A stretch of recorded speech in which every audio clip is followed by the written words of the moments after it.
अस्सलाम वालेकुम नाज़रीन, मैं हूं सोनिया सत्ती। नाज़रीन, आज का व्लॉग इंतहाई अहम है क्योंकि आज हम बात करने जा रहे हैं कि हमारी जो ड्रामा इंडस्ट्री है वो इस हद तक अब पहुंच चुकी है, इस नहज तक पहुंच चुकी है कि ना रिश्तों का लिहाज बाकी रहा है, ना रिश्तों का तकद्दुस, ना हमारा मजहब, ना हमारा मुआशरा, ना हमारी जो रवायात हैं वो इन चीज़ों की इजाज़त देती हैं। ना जाने हम अपनी नौजवान नस्ल के जहनों में क्या डाल रहे हैं, उन्हें क्या मैसेज दे रहे हैं, अपने लोगों के जहनों में क्या डाल रहे हैं। आज का टॉपिक ये नाज़रीन, एक ड्रामा जो बहुत ज़्यादा इस पर बात भी हुई, इस पर बहुत भी तनकीद हुई, जुदा हुए कुछ इस तरह से।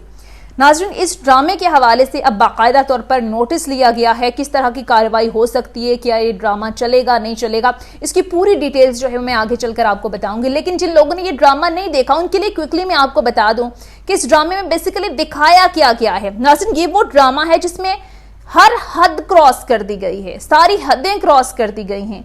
इसमें दिखाया ये गया है नाज़रीन कि एक बहन की भाई के साथ शादी कर दी गई है और फिर उनका एक बच्चा भी हो जाता है। अब जो ड्रामे का प्रोमो चलाया गया उसमें बेसिकली क्या दिखाया गया, मैंने प्रोमो देखा तो मुझे पता चला कि ये किस तरह के ड्रामे, ये किस तरह के कल्चर दिखाए जा रहे हैं। जनाब, होता क्या है इस प्रोमो के अंदर कि एक औरत आती है और एक शख्स ये कहती है कि आपने माया और असद की शादी कर दी। माया और असद इस ड्रामे के अंदर दो कैरेक्टर हैं। वो कहती है कि ये तो दोनों रजाई बहन भाई और आपने किस तरीके से इनकी शादी कर दी, बड़ी झिझक के साथ बताती है। और फिर सीन बदलता है और नाज़रीन, अगले ही सीन में माया फोन करती है असद को और कहती है कि आई एम प्रेग्नेंट, यानी कि मैं मां बनने वाली हूं। रजाई बहन भाई की शादी और फिर वो फोन करके कह रही है कि मैं मां बनने वाली हूं। नाज़रीन, रजाई बहन भाई हकीकी बहन भाइयों की तरह ही होते हैं। रजाई बहन भाई वो होते हैं कि एक औरत ने अगर किसी दूसरे के बच्चे को दूध पिलाया तो उस औरत के अपने बच्चे और दूध पिलाने वाले बच्चे जो हैं वो रजाई बहन भाई कहलाते हैं और ये एक दूसरे पर हराम है। इस्लाम ने उन्हें एक दूसरे पर हराम करार दिया है क्योंकि ये हकीकी बहन भाइयों की तरह ही होते हैं। अब नाज़रीन, ये दिखाया गया है ड्रामों में। इसका मतलब क्या हुआ, ये हम अपने मुआशरे को क्या दिखा रहे हैं, अपनी नौजवान नस्ल को क्या दिखा रहे हैं। ये तो हमारा मजहब नहीं है, हमारा मुआशरा नहीं है, हमारी इक़दार नहीं है, तो फिर ये क्यों। अब नाज़रीन, आगे जाकर जाहिर है कुछ एपिसोड इस ड्रामे की चली और फिर जाहिर है बाद में जाकर कहा गया कि ये झूठ था, ये एक झूठ फैलाया गया। चाहे झूठ था, चाहे ड्रामे के अंदर आगे जाकर स्टोरी में ये बताया गया है कि वो हकीकी बहन भाई नहीं थे, लेकिन जो प्रोमो चलाया गया, जिस तरीके से स्टोरी को बिल्ड किया गया, वो सब क्या था।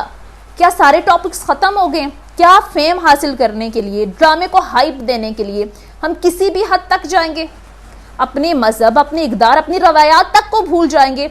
और नाज़रीन, इस ड्रामे के हवाले से मैं आपको बताऊं कि अब ये मामला जो है वो पेमरा ने इसको टेकअप कर दिया है। मजहबी तंजीमें इस पर एक्टिव हो चुकी हैं, बहुत ज़्यादा तनकीद हो रही है इस ड्रामे पर और आगे जाकर देखना है कि पेमरा इस हवाले से क्या फैसला देता है। आया ड्रामा बंद होता है या नहीं, ये अगले ही कुछ दिनों में हमें मालूम हो जाएगा कि इस हवाले से बाकायदा तौर पर जो है वो अब एक्शन लिया गया है हुकूमती सतह पर। इस हवाले से अब बात हो रही है कि हमारे ड्रामों के अंदर क्या दिखाया जा रहा है, क्या दिखाना चाहिए, हद क्या होनी चाहिए। बेसिकली ये हद जो है, जो लिमिट है, उसको क्रॉस नहीं करना चाहिए। और मामला यही नहीं, पिछले दिनों आपने देखा होगा कि एक ड्रामा चल रहा था जलन। अब उसकी स्टोरी अजीबो गरीब किस्म की स्टोरी थी। स्टोरी में ये बताया गया था कि बहनोई और साली जो हैं वो उनके आपस में जो हैं वो गलत रिलेशंस हैं। एक सगी बहन है, एक सगी बहन दूसरी बहन का घर बर्बाद कर रही है।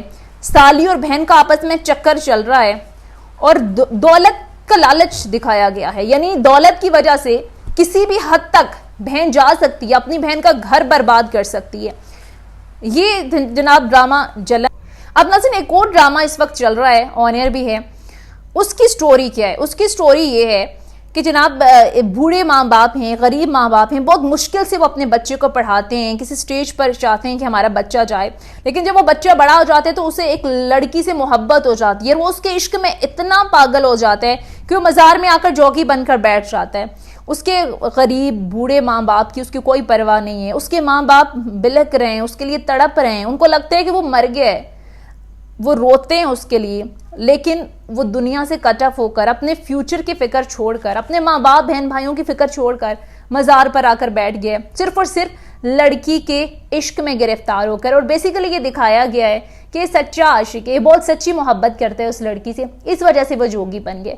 यार आप अपनी नौजवान नस्ल को क्या बनाना चाह रहे हैं, क्या मैसेज देना चाह रहे हैं, उनके जहनों पर ये चीज़ें बहुत ज़्यादा असर करती हैं।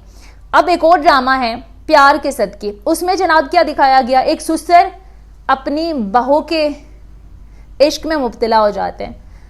ये किस तरह की चीज़ें आप दिखा रहे हैं? क्या हर टॉपिक ख़त्म हो गया? कोई सोसाइटी के अंदर आपको, मुआशरे के अंदर कोई अच्छी चीज़ें नहीं मिलती? आपको याद होगा तुर्क ड्रामा सीरियल जो था, तुर्की ने बनाया था, अर्तुरुल गाजी, इतना फेम मिला उसको, खासकर पाकिस्तान के अंदर। अब बच्चे बच्चे की ज़ुबान पर वो ड्रामा था। मैंने खुद वो ड्रामा बहुत शौक से देखा, मेरी पूरी फैमिली ने देखा, और अभी भी उस ड्रामे की एक पूरी धूम मची हुई है। प्राइम मिनिस्टर इमरान खान साहब ने खुद कहा कि इस ड्रामे को पाकिस्तान टेलीविज़न पर नशर किया जाए, पाकिस्तान टेलीविज़न पर वो चला। और अभी भी उस ड्रामे के अंदर जो उनके ड्रेसेस थे, जो उनकी तलवारें थी, जो उनकी चीज़ें थी, वो लोग इस्तेमाल करते हैं। आज तक बच्चे बच्चे की ज़बान पर अर्तुरुल गाजी है। अब इस ड्रामे में क्या दिखाया गया है बेसिकली, क्या हमारे मज़हब से हटकर कोई चीज़ दिखाई गई, क्या हमारी तहजीब से हटकर कोई चीज़ दिखाई गई? उन्होंने अपने कल्चर को, अपनी तहजीब को, अपने मज़हब को कितने खूबसूरत अंदाज में बयान किया है, बताया है। मुसलमानों ने जो कुर्बानियाँ दी हैं, जहाद का एक कॉन्सेप्ट जो है वो बताया गया है, और बहुत ज़्यादा असर भी हुआ है लोगों को। इस तरह के ड्रामे प्राइम मिनिस्टर भी कह चुके हैं। इमरान खान साहब ने उनकी जो प्रोडक्शन टीम है उससे बाकायदा तौर पर मुलाकात की और ये कहा कि इस तरह के ड्रामे जो हैं वो बनने चाहिए, ताकि पूरा एक प्रॉपर मैसेज जाए हमारी यूथ के अंदर, लोगों के अंदर, उनके जहनों के अंदर, कि किस तरीके से हमें ये वतन मिला, किस तरीके से हमारे बुजुर्गों ने इस पर कुर्बानियाँ दी। तब जाकर हमारे नौजवान नस्ल जो है उनकी समझ में आएगी कि ये मुल्क, ये वतन या ये मज़हब ये हमें ऐसे नहीं मिल गया। इसके लिए बहुत ज़्यादा तगोदो थी, इसके पीछे बहुत ज़्यादा कोशिशें थी, इसके पीछे पूरी एक हिस्ट्री थी। लेकिन आजकल के ड्रामों में क्या दिखाया जाता है? आजकल के ड्रामों में, जैसे मैंने आपको कहा, सिर्फ साजिशें दिखाई जा रही हैं।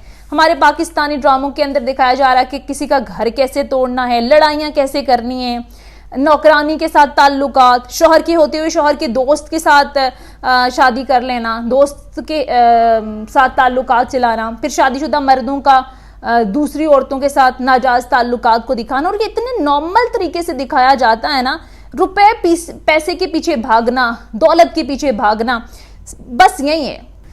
और नाज़रीन, पहले ज़माने के पीटीवी के अगर आप ड्रामे उठाकर देख लें तो उसमें औरत को वफा का पैकर दिखाया जाता था। औरत को दिखाया जाता था कि जो अपने बच्चों की खातिर, जो अपने शौहर की खातिर हर तरह की कुर्बानी देती है, कई तरह की सख्तियां बर्दाश्त कर लेती है, सिर्फ अपना घर बचाने के लिए, अपने बच्चों के लिए, अपने बच्चों के बेहतर मुस्तकबिल के लिए। लेकिन अफसोस के साथ ये कहना पड़ रहा है कि आज की औरत को क्या दिखाया जाता है? आज की औरत को सिर्फ ख्वाहिशों का गुलाम दिखाया जा रहा है। वो अपने ख्वाब पूरे करने के लिए, सिर्फ अपनी ख्वाहिशात पूरी करने के लिए अपने मासूम बच्चों तक को रौंद कर आगे निकल जाती है। ये जनाब औरत का असल रूप दिखाया जा रहा है कि ये आज की औरत है। बेसिकली ये दिखाया जा रहा है कि आज की औरत बड़ी आज़ाद है। और नाज़रीन, आखिर में सिर्फ इतना ही कहूँगी कि बेशक हालात व वाक़ियात बदल गए हैं, बेशक ज़माना बदल गया है, हमने बहुत ज़्यादा तरक्की कर ली है, टेक्नोलॉजी का दौर है, लेकिन इस सब में क्या हम अपने इक़दार भूल जाएं, हम अपनी तहजीब भूल जाएं? क्या हम अपनी इज्जत को दाव पर लगा दें? ये सवाल छोड़े जा रही हूँ, इसका जवाब आपने मुझे कमेंट्स में देना है। आज का जो वीलॉग है अगर आपको पसंद आया है तो कमेंट सेक्शन में जाकर कमेंट ज़रूर दीजिएगा। बहुत सारे लोग कमेंट करते हैं, कुछ क्रिटिसाइज़ भी करते हैं, तो हमेशा जो क्रिटिसिज्म होता है, हेल्दी क्रिटिसिज्म, मुझे अच्छा लगता है और मैं कोशिश करती हूँ कि चीज़ों को मज़ीद इम्प्रूव करूँ। तो अपना फीडबैक जो है वो ज़रूर दीजिएगा, एंड ऑफ कोर्स मेरे चैनल को ज़रूर सब्सक्राइब कीजिएगा। Thank you so much.